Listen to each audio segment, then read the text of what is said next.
Sabahınız xeyir olsun əziz uşaqlar. Bugün biz sizinlə 7-ci sinif fizika dərsliyindən orta sürət mövzusunun öyrəndiklərinizi tətbiq edin və öyrəndiklərinizi yoxlayın hissəsindəki tapşırıqlara baxacağıq. Amma hər zaman dediyimiz kimi, öz gələcəyinizin mimarı siz özünüzsünüz, əziz uşaqlar. Bu gələcəyi necə inşa etmək sizin əlinizdədir. Odur ki, gələcəyinizi gözəl inşa etmək üçün başlayaq dərsimizə. İlk öncə birinci sualdan baxaq və birinci sualı həll etməyə çalışaq. Birinci sualda bizdən soruşur ki, hansı hərəkətlərdə orta sürətdən istifadə olunur? Biz bilirik ki, orta sürətdən o zaman istifadə olunur ki, orada sürət dəyişməsi baş versin. Sürət dəyişməsi isə dəyişən sürətli hərəkətlərdə baş verir. Dəyişən sürətli hərəkət. Deməli, dəyişən sürətli hərəkətdə baş verərsə, bu zaman biz orta sürətdən istifadə edə bilərik. İkinci suala keçək. Qayıq durğun suda və çayda 10 dəqiqə ərzində 3 kilometr qət etdi. Onun orta sürətini hesablayın. Deməli, biz burada orta sürəti hesablamaq üçün əvvəlcə özümüzə yer təyin edək və orada yazaq. 10 dəqiqə ərzində T bərabərdir 10 dəqiqə olduğunu yazırıq. Əlbəttə ki, biz bunu saniyyə çevirməliyik. Dəqiqəni saniyyə çevirəndə 60-a vururam və gedir 600 saniyə. 3 kilometr qət edib, demək ki, L bərabərdir 3 kilometr, bu da bərabərdir 3000 metr.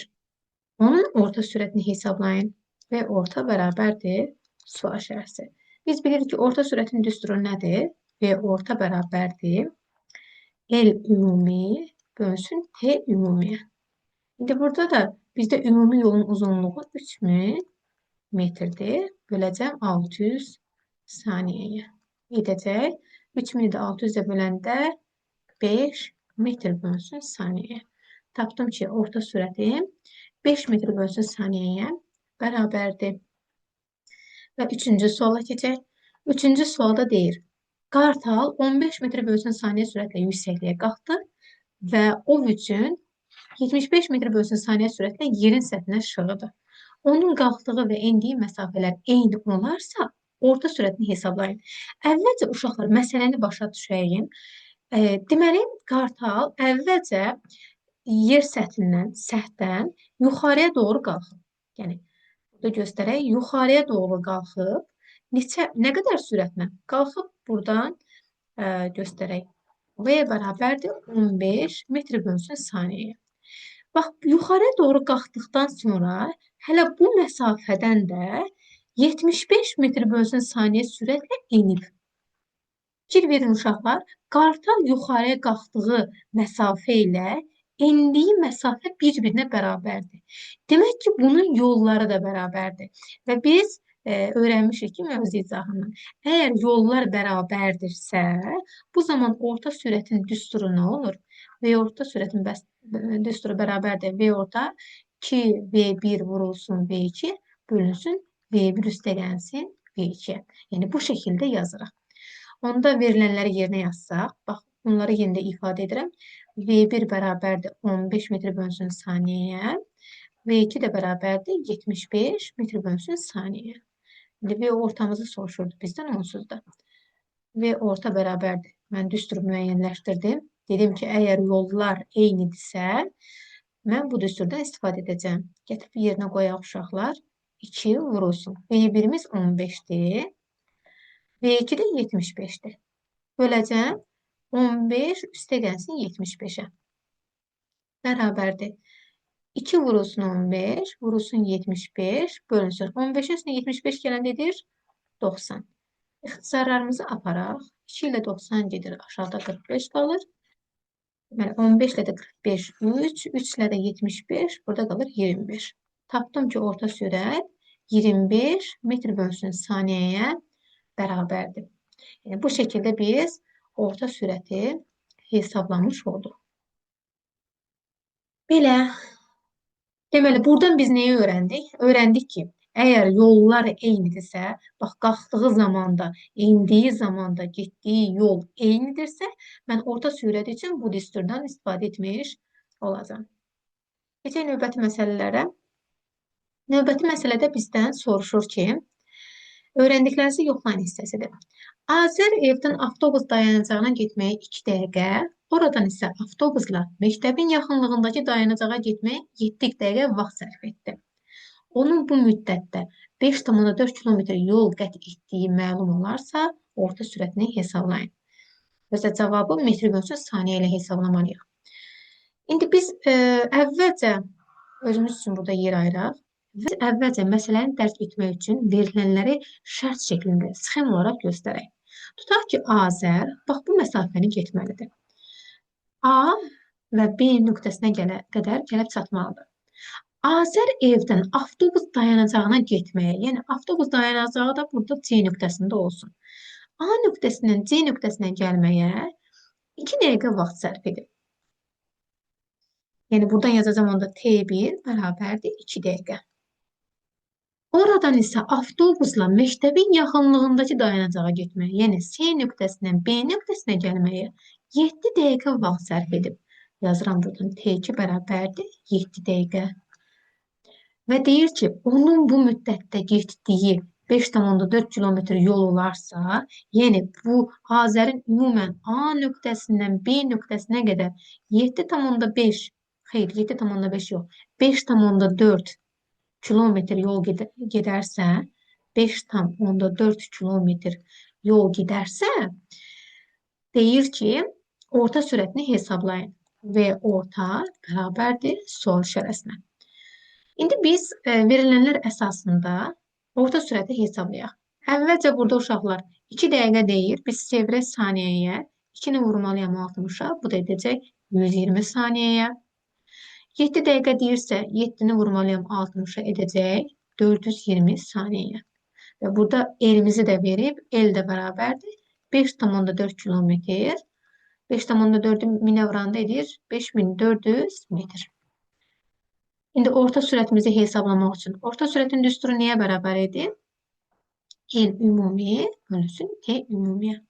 İndi fikir verin uşaqlar, bizim el ümumimiz var. El ümumi. T ümumini də yerinə yazacağım. T1 üstə gəlsin T2.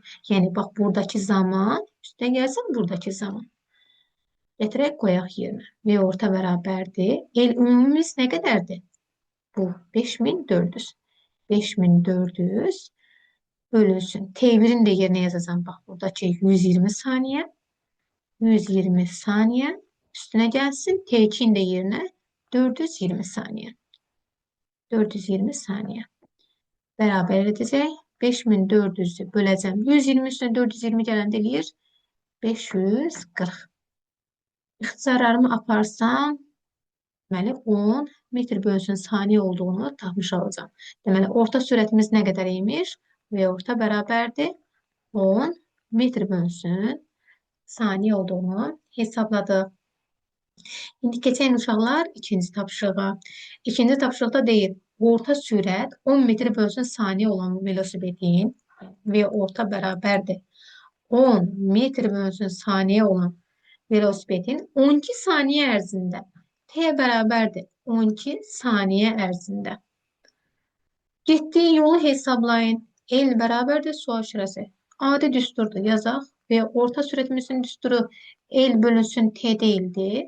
İstəsək bura ümumi də yazaq. İndi buradan eli tapsaq nə olacaq? El bərabərdir və orta vurulsun T ümumiyə. Yazaq. El ümumi bərabərdir. Və ortamız 10'dur. Vurulsun T'miz də 12'dir. Bərabərdir. Onu da 12'yə vuranda edir 120 metr. Tapdıq ki, bizim deməli, velosipetin getdiyi yol el bərabərdir 120 metrə bərabər imiş. Belə. Sonra keçək 3-cü tapşırığa. 3-cü tapşırıqda deyir, ov axtarışına çıxmış ağ ayı 1 saat ərzində 3,6 kilometr yol gedib. Onun orta sürətini hesablayın. Bax, yenə də verilənləri yazırıq. O zaman görəcəksiniz ki, məsələ özü rahat həll olunur. 1 saat ərzində deyir. T bərabərdir 1 saat. Bu da bərabərdir. 1 saata çevirəndə saniyəyə edir 3600 saniyə. 3,6 kilometr yol gedib. Yolda el bərabərdir 3,6 kilometr. Kilometri metrə çevirməliyəm. 3600 metr. Yəni 1000-ə vurdum da. İndi onun orta sürətini deyir və orta sürət bərabərdir sual içərisinə. Orta sürətin düsturu niyə bərabər idi? L ümumi bölünsün T ümumiyə. Gətirib indi yerinə qoyuram. Elimiz nə qədərdir? 3600. 3600 bölünsün T'miz də hələ 3600-ə bərabərdir. 3600. Bu da deyəcək 1 metr bölünsün saniyəyə. Tapdıq ki, ağ ayının sürəti 1 metr bölünsün saniyəyə imiş. Və dördüncü, sonuncu suala baxaq. Dördüncü sualda deyir ki, düz xətt üzrə hərəkət edən qatar yolun yarısını 20 metr bölünsün saniyə, qalan yarısını isə 30 metr bölünsün saniyə sürətlə getmişdir. Onun hərəkət müddətini də orta sürətini hesablayın. Baxın, yenə də fikir verin uşaqlar. Burada görün nə deyir? Yolun yarısını, qalan yarısını. Demək ki, yolun ümumi uzunluğu, yəni A-dan B-yə qədər olan hissə 2 yerə bölünür. Yəni, birinci hissəni gedib cisim 20 metr bölünsün saniyə sürətlə, ikinci hissəni də cisim gedib 30 metr bölünsün saniyə sürətlə. Bayaqları yadınıza gəlir, sizə bir düstur dedim. Dedim ki, əgər yollar eyni olarsa, yəni getdiyi məsafələr eyni olarsa, bu zaman hansı düsturdan istifadə edirdik? V orta bərabərdir. 2V1 vurulsun V2 bölünsün V1 üstə gəlsin V2-yə. İndi bu düsturda yerinə qoyaq, həll edək. V orta sürət bərabərdir. 2 vurulsun V1-imiz 20-dir. 20 vurulsun V2'miz də 30'dur. 30'a bölünsün 20 üstüne gəlsin 30. Bərabərdir. 2 vurulsun 20 vurulsun 30 bölünsün 50'ye. Bu da bərabərdir. İxtisarlarımızı aparsaq, burada qalır 6. 6'nı 4'ə vuranda edir 24 metr bölünsün saniyə. Tapmış olduq ki, orta sürətimiz 24 metr bölünsün saniyə imiş. Bu qədər uşaqlar. Ümid edirəm ki, orta sürət mövzusunun tapşırıqları hər birinizə aydın oldu. Yenə də hər zaman dediyimiz kimi, öz gələcəyinizin mimarı məhz siz özünüzsünüz, əziz uşaqlar. Bu gələcəyi necə inşa etmək yalnız sizin əlinizdədir. Odur ki, gələcəyinizi gözəl inşa etmək üçün gələn görüşlərə dək. Sağ olun uşaqlar.